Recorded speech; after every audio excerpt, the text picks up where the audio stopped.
You are driving along and you notice your car just does not have the same punch it used to, or maybe the handling feels strangely uneven and the transmission seems to be slipping every time you try to accelerate hard. When you scan the computer and see code P209E, your car is telling you that it has detected a slip in the transmission friction element C. This is one of those codes that can be incredibly vague because friction element could mean a specific clutch pack, a brake band, or an internal mechanical link depending on how your gearbox is designed. In a modern automatic transmission, everything is held together by these friction materials that are squeezed together by hydraulic pressure to transfer power from the engine to the wheels. When the engine control module or the transmission control module notices that the input speed from the engine does not match the expected output speed for that specific gear, it knows a friction element is slipping. This is a severe warning because every time a clutch slips, it generates intense heat that literally cooks the transmission fluid and wears away the expensive friction lining. But before you start looking for a transmission shop, here is an expert tip that might save you a fortune.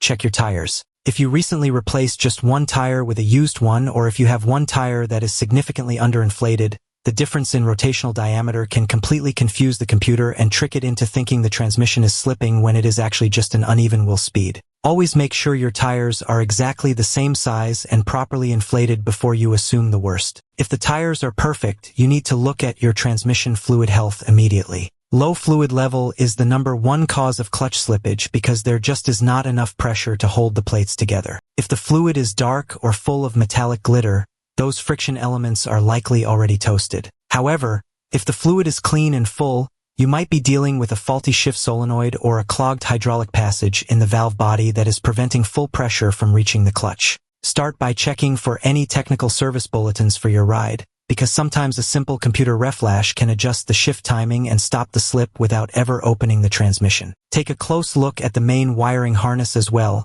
because a corroded connector can drop the voltage to the solenoids, causing them to engage weakly and allow the clutches to slide. This is not a code you want to ignore because a small amount of slip today will inevitably lead to a total transmission failure tomorrow if you do not track down the root cause.